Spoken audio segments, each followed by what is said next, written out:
Misteri Kerajaan Negara Dipa di hulu sungai. Di sepanjang aliran sungai yang tenang di pedalaman Kalimantan Selatan, terletak sebuah kerajaan kuno yang keberadaannya masih diselimuti misteri, Kerajaan Negara Dipa. Menurut catatan sejarah dan legenda lokal, kerajaan ini diperkirakan berdiri pada abad ke-14 di daerah hulu sungai.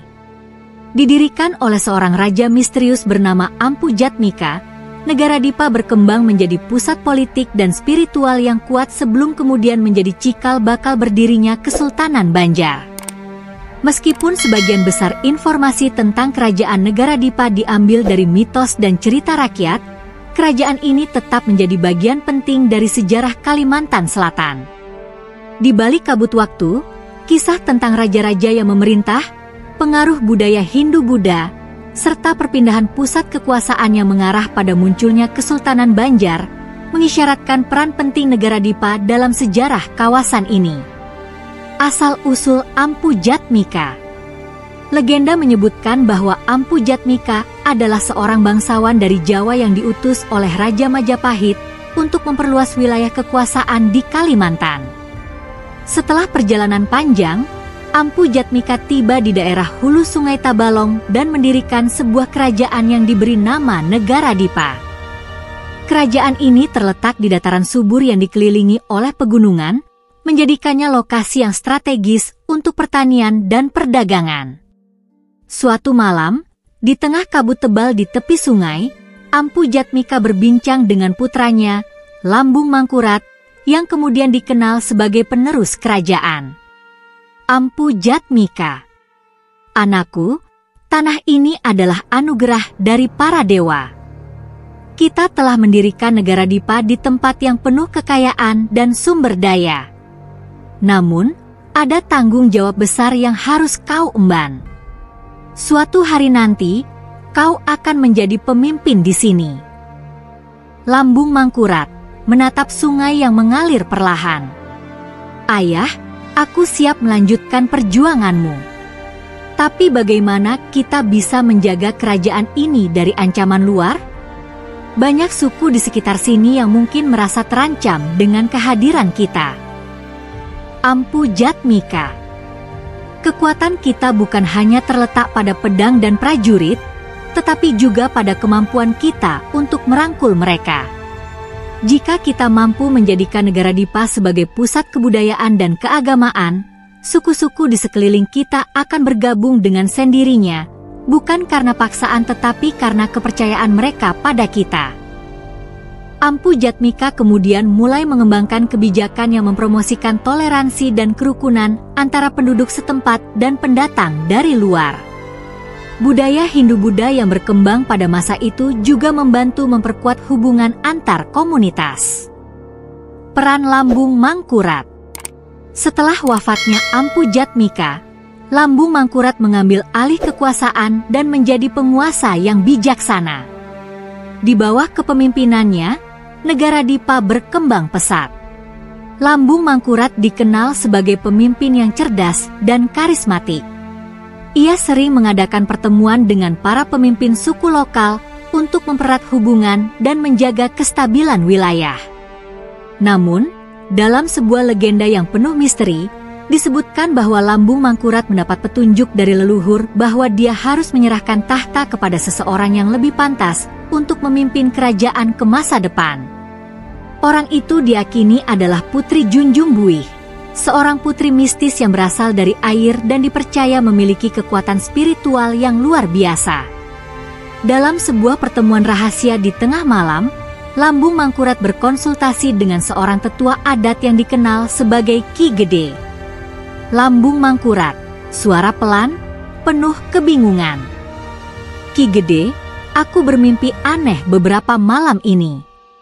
Leluhur kita berkata bahwa aku harus menyerahkan tahta kepada seorang wanita yang datang dari air. Apakah ini tanda bahwa waktuku sebagai raja telah berakhir? Ki Gede membelai janggut putihnya. Mimpi-mimpi dari leluhur tidak pernah sembarangan, Tuan. Putri Junjung Buih adalah sosok yang sudah lama disebut dalam mitos kita. Jika benar dia yang dimaksud, maka masa depan kerajaan ini ada di tangannya. Kadang seorang raja harus tahu kapan waktunya untuk melepaskan demi kepentingan yang lebih besar. Tak lama kemudian, legenda Putri Junjung Buih menjadi kenyataan. Seorang wanita misterius muncul dari buih sungai dan lambung Mangkurat, mengikuti pesan leluhur, menyerahkan tahtanya kepada putri tersebut. Peristiwa ini menandai perubahan besar dalam perjalanan sejarah kerajaan Negara Dipa. Negara Dipa, cikal bakal Kesultanan Banjar. Setelah masa pemerintahan Lambung Mangkurat dan Putri Junjung Buih, kerajaan Negara Dipa perlahan-lahan mengalami perubahan. Pusat kekuasaan berpindah ke daerah yang lebih rendah, dan kerajaan baru yang dikenal sebagai Negara Daha muncul. Negara Daha adalah lanjutan dari Negara Dipa yang kemudian menjadi kerajaan dominan di wilayah tersebut. Namun, tidak lama setelah itu, muncul sosok pemimpin baru bernama Sultan Suryansyah yang berhasil mengubah Negara Daha menjadi Kesultanan Banjar. Sultan Suryansyah menjadi pemimpin pertama yang memeluk Islam di wilayah tersebut dan membawa transformasi besar dalam budaya dan politik Kalimantan Selatan. Dalam sebuah pertemuan yang bersejarah, Sultan Suryansyah berbicara dengan penasihatnya, Tumenggung Wiradipa, tentang masa depan Kesultanan Banjar. Sultan Suryansyah, Tumenggung, sejarah kita panjang, dimulai dari Ampu Jatmika dan Negara Dipa. Kini, kita menghadapi tantangan baru. Aku yakin, dengan kehadiran Islam, kerajaan kita akan menjadi lebih kuat dan lebih beradab. Ini bukan hanya tentang kekuasaan, tetapi tentang perubahan yang membawa kesejahteraan bagi semua rakyat. Tumenggung Wiradipa. Tuan Sultan, saya yakin bahwa di bawah kepemimpinan Anda, Kesultanan Banjar akan berkembang pesat. Dengan agama sebagai fondasi yang kuat, kita bisa merangkul lebih banyak suku dan memperluas wilayah tanpa menimbulkan perpecahan. Sultan Suryansyah kemudian mengukuhkan kekuasaan Kesultanan Banjar yang menjadi penerus dari kerajaan-kerajaan sebelumnya, termasuk Negara Dipa dan Negara Daha. Misteri yang masih tersimpan. Hingga saat ini, misteri kerajaan Negara Dipa tetap menjadi bagian dari sejarah yang menarik di Kalimantan Selatan. Meskipun banyak catatan sejarah dan legenda yang saling terkait, beberapa hal tentang kerajaan ini masih belum terungkap sepenuhnya. Letak pasti ibu kota kerajaan, keberadaan peninggalan arkeologi, serta kebenaran legenda Putri Junjung Buih masih menjadi bahan perdebatan di kalangan sejarawan.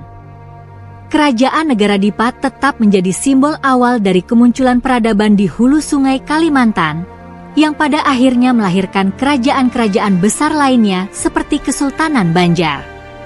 Misteri-misteri yang menyelimuti kerajaan ini semakin memperkaya warisan budaya dan sejarah yang dimiliki oleh masyarakat Kalimantan hingga saat ini. Kesimpulan, kerajaan Negara Dipa di hulu sungai tidak hanya menjadi fondasi penting bagi perkembangan politik dan sosial Kalimantan Selatan, tetapi juga menyimpan misteri yang memperkuat identitas budaya masyarakat setempat. Dari kisah Ampu Jatmika, Lambung Mangkurat, hingga Putri Junjung Buih, kerajaan ini menjadi bukti nyata bahwa sejarah Kalimantan dipenuhi dengan peristiwa dan tokoh-tokoh yang menarik dan penuh makna.